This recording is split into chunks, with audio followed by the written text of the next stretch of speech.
Good morning and welcome to the Core Connection.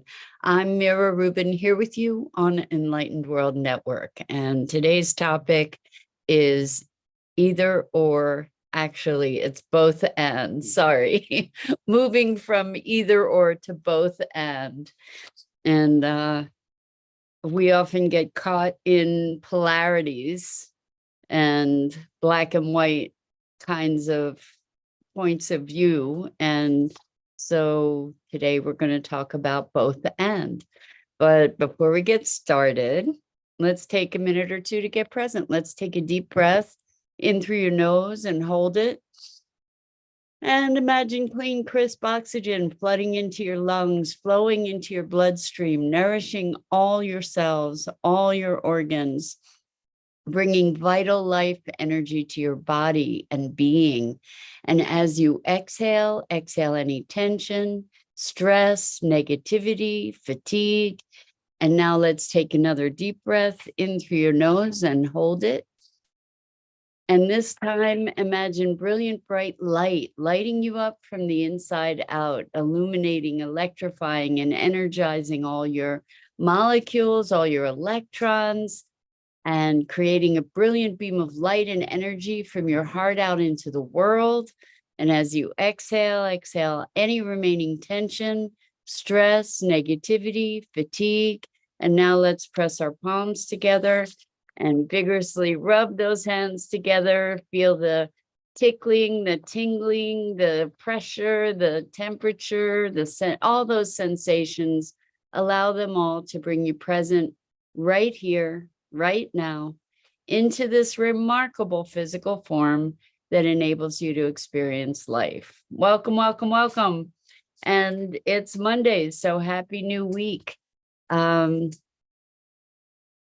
We're just moving so quickly, it seems, into the new year. It's amazing.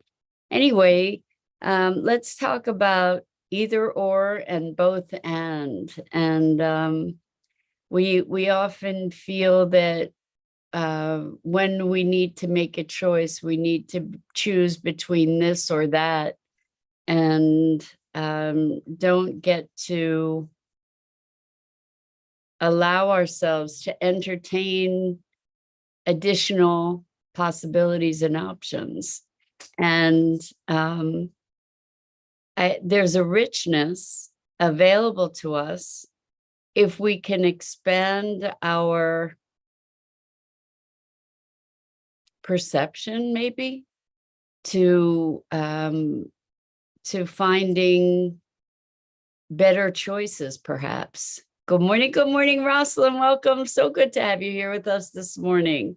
And welcome to everybody else who's joining us. Today we're talking about both and rather than the polarity of either or.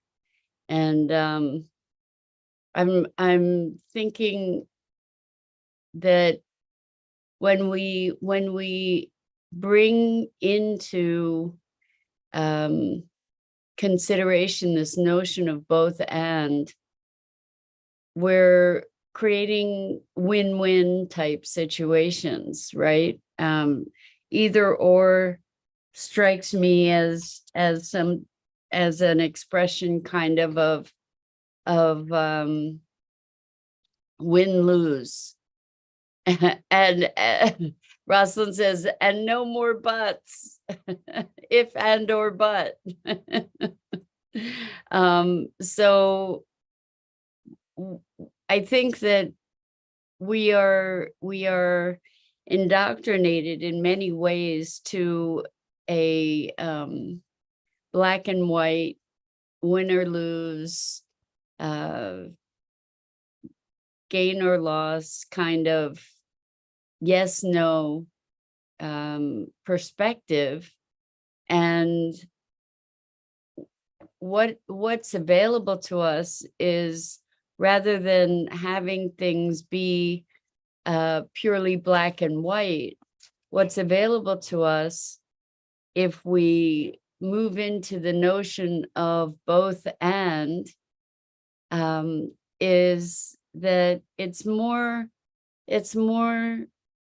shades of gray at least, or maybe even a spectrum of colors, all the colors between black and white that are then available to us. And we can generate more creative solutions and opportunities for ourselves and others by allowing ourselves to move into this more inclusive way of thinking, or more expansive way of thinking. So it makes me think about negotiation, and our notion of negotiation is that both sides make concessions so nobody ends up happy, instead of coming to a solution that enlivens everybody. And I think it's a different foundational paradigm. It's a different foundational uh, place of operation to be looking for win-wins, not like lose-lose or win-lose.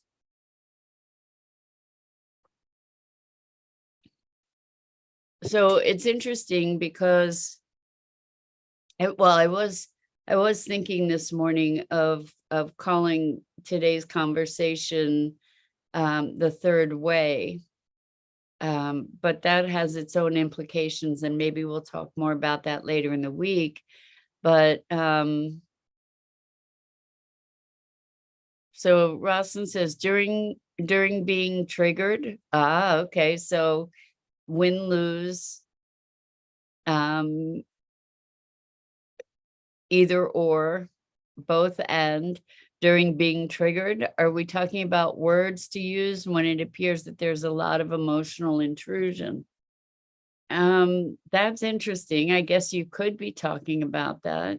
Let's see what it might look like if we were looking at both and in the conversation when we're being triggered.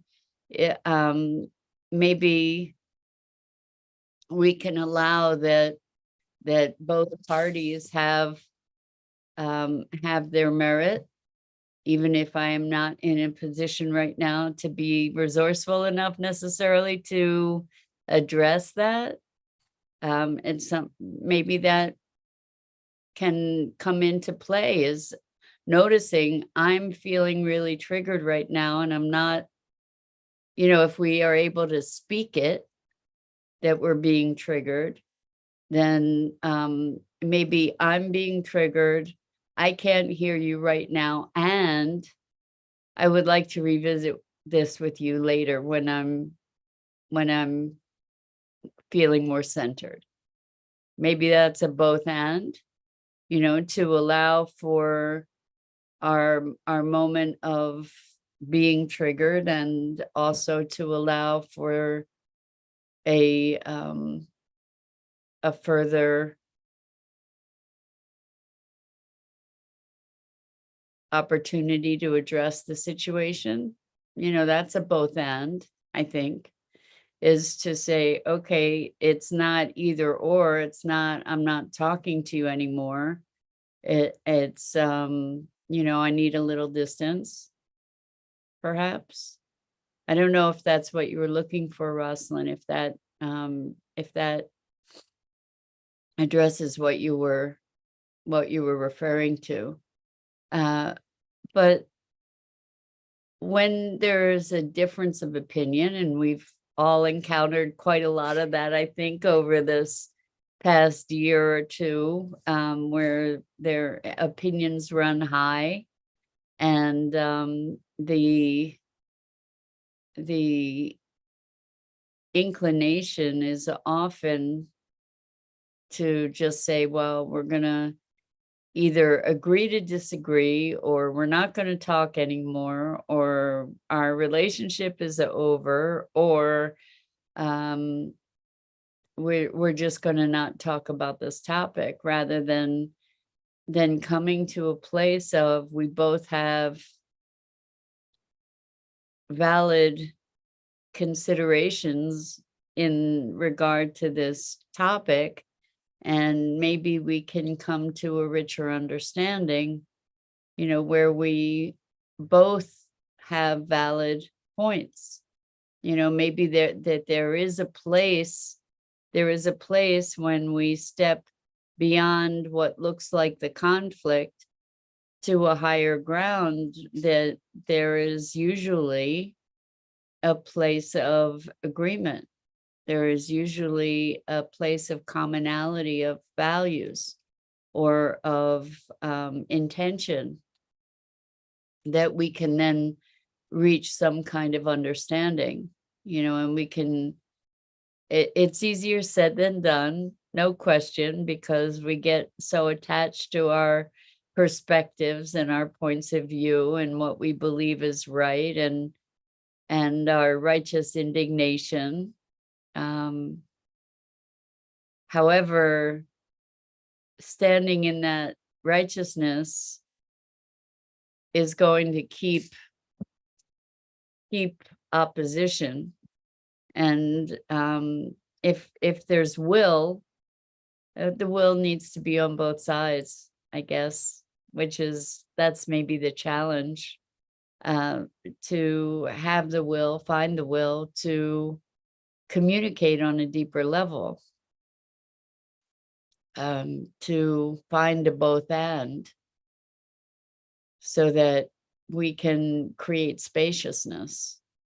We create space by allowing others, giving space for others to be who they are, to find a way to be understanding, to find a way to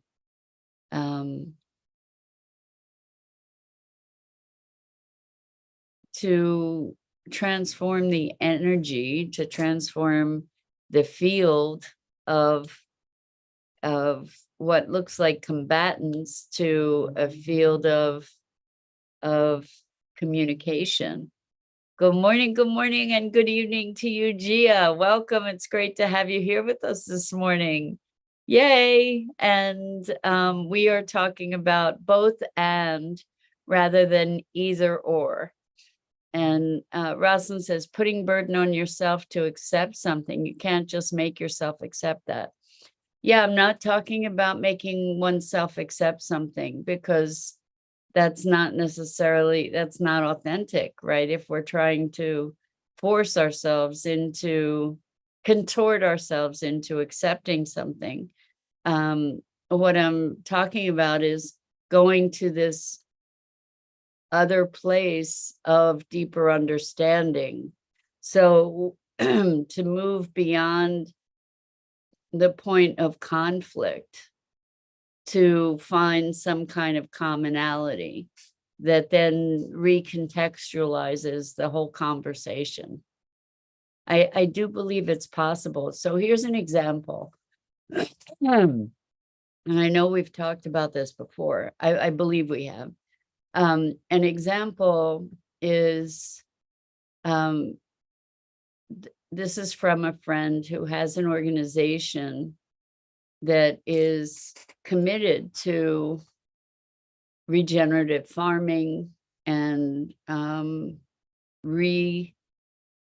recreating the destructive patterns of agriculture to be more functional.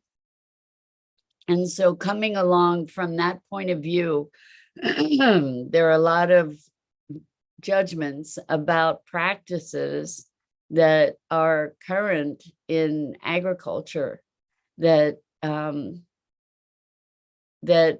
are destructive, or that are not optimal in certain ways, in terms of health of the soil, health of the workers, health of the food, et cetera, et cetera. That, there's a lot of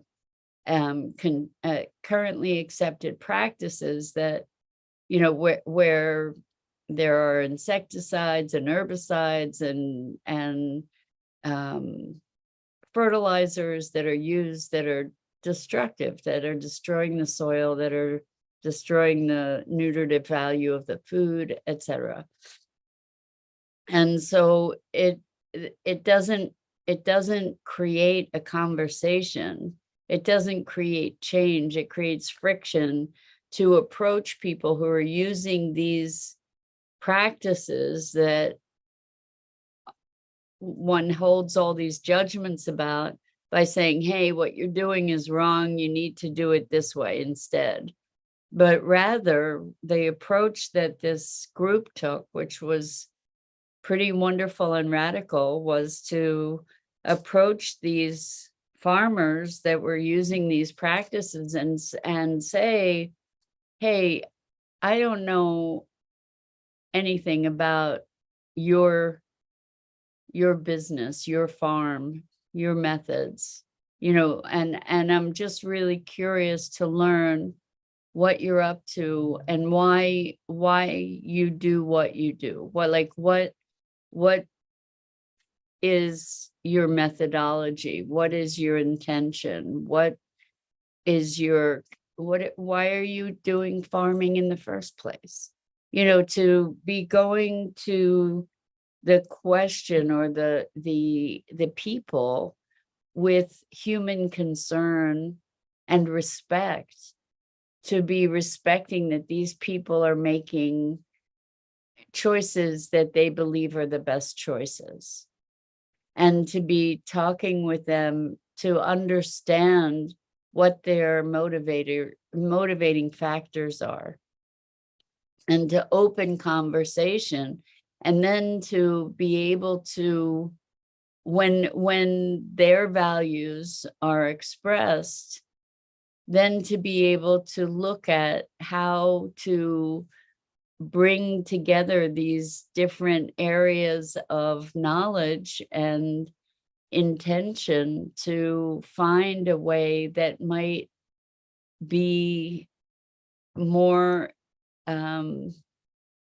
more healthful for the land and the farmer, and produce the results that they're looking to produce, to be aligned with their commitments.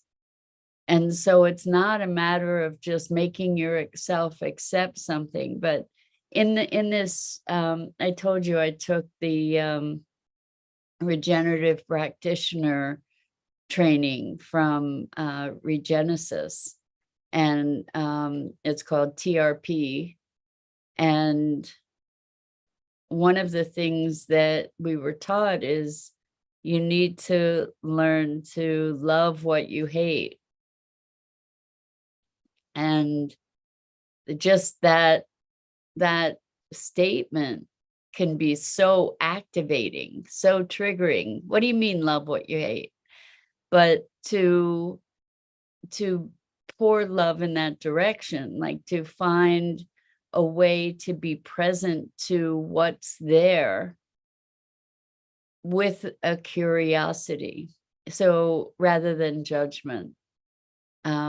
So this is something that I apply with people in the core connection work too, is when we see parts of ourselves that we judge, that we don't like, that we find shame in. These are parts of ourselves that we're hating, right? That we are exiling these parts of ourselves. And what we can do instead, that's a whole lot more productive, is to approach these parts with curiosity and compassion rather than judgment, to bring love to those parts, to find out what it is they need. So this process of both and, it's like, wow, there's part of me that is really judging these parts of myself, judging myself. There's parts of me that are filled with self-loathing. And then, there's part of me that I can call to examine this dynamic with compassion and curiosity, rather than saying, oh, that's terrible, or I'm terrible because of this, that, or the other thing, to say, wow, why, like if we've behaved in a way that we weren't happy with, we could have all kinds of shame and upset around that, or we can, we can recognize that upset and that judgment, and also bring compassion and curiosity to say, well, what would a person who acted like that have to be feeling? What would they be thinking? What was I thinking? What was underneath that? Where's the wound behind it? And then to recognize that it's a call for help, or a call for attention, a call for some love and care and healing. And that's a both and, where we don't have to exile those parts of ourselves. We don't have to create this black and white, like that behavior is just purely unacceptable. Well, that behavior may be unacceptable, and we are not our behaviors. So maybe we get to go look at understanding what generated that behavior, so that perhaps we can create some kind of intervention that heals the source of it. Does that make sense? Do you recognize any of these opportunities, perhaps within yourself or in your interactions with others? It's possible, certainly, for somebody's behavior to be unacceptable and damaging, and it's okay to say, you know what, I'm not going to subject myself to that behavior anymore. Like, this circumstance has to change, and also address whatever's underneath that behavior. I'm not saying, to your point, Rosalind, I'm not saying accept the unacceptable. I'm saying, let's look at how we can address something in a way that actually forwards the action, rather than a way that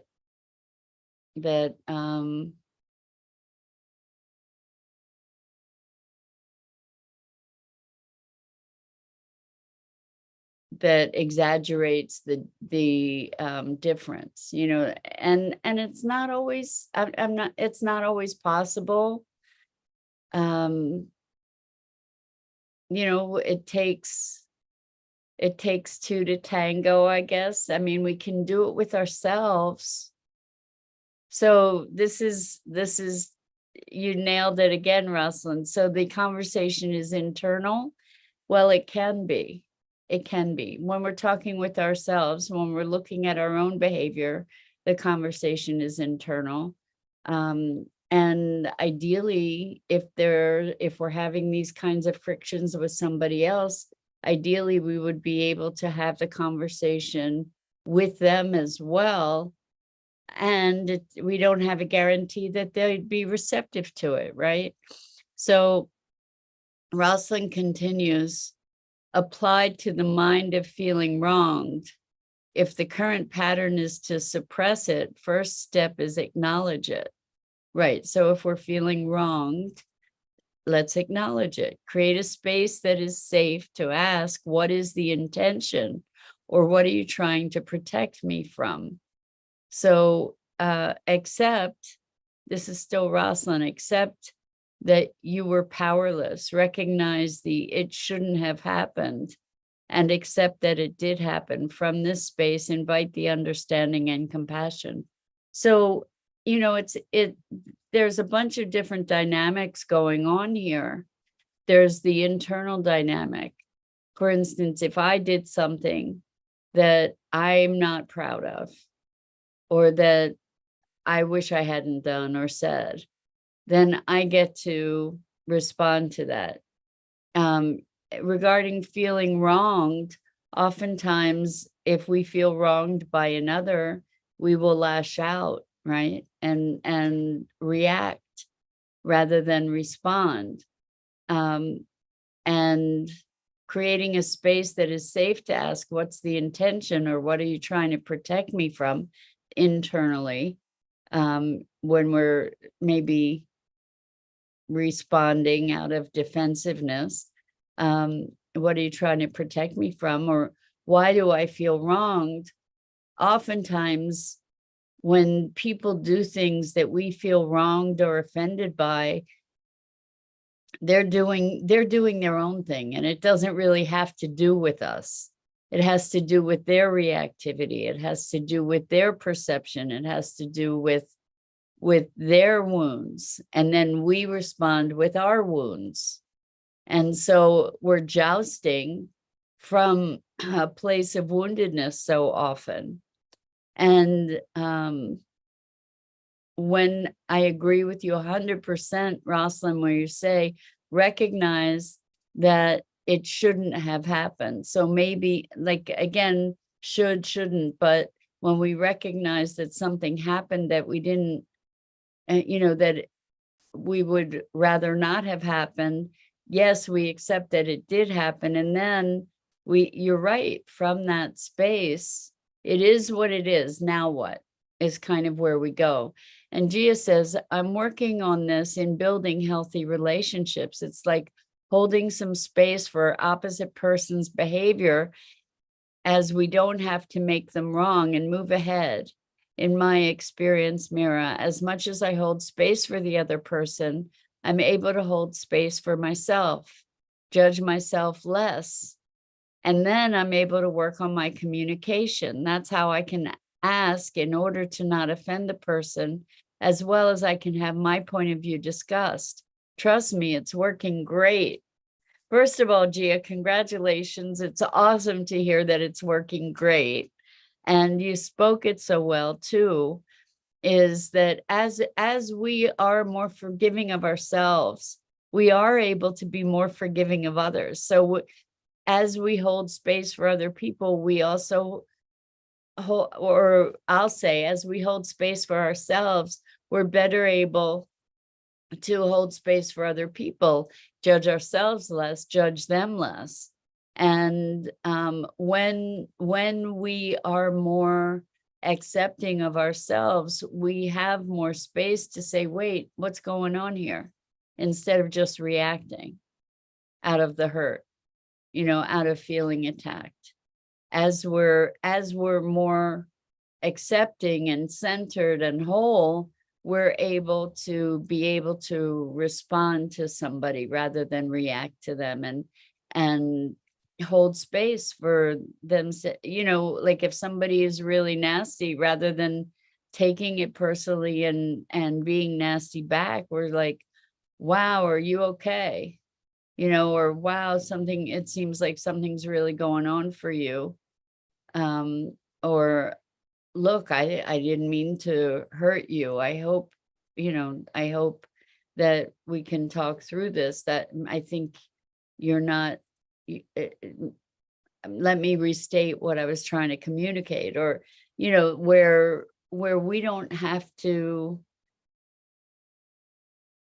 make it into a battle, because that person can't fight single-handedly, really, right? It takes two. So both and. That's where we can have respect for ourselves. To your point again, Rosalind, about suppressing or making ourselves believe something.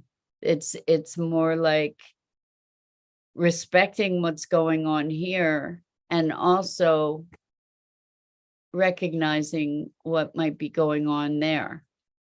So Gia says, as long as I don't offend the other person and don't force them to get into defensive mode, if I trigger insecurity or fear in others, automatically there's a disconnection, then that starts a war and no purpose is solved. So the thing is, really, really, while we can be offensive, it's kind of on the other person as to whether they get offended. Now, yes, we can be instigating something. I'm not, and somebody can say something really offensive to us, and ultimately it's my choice as to whether I get offended by their offensive behavior.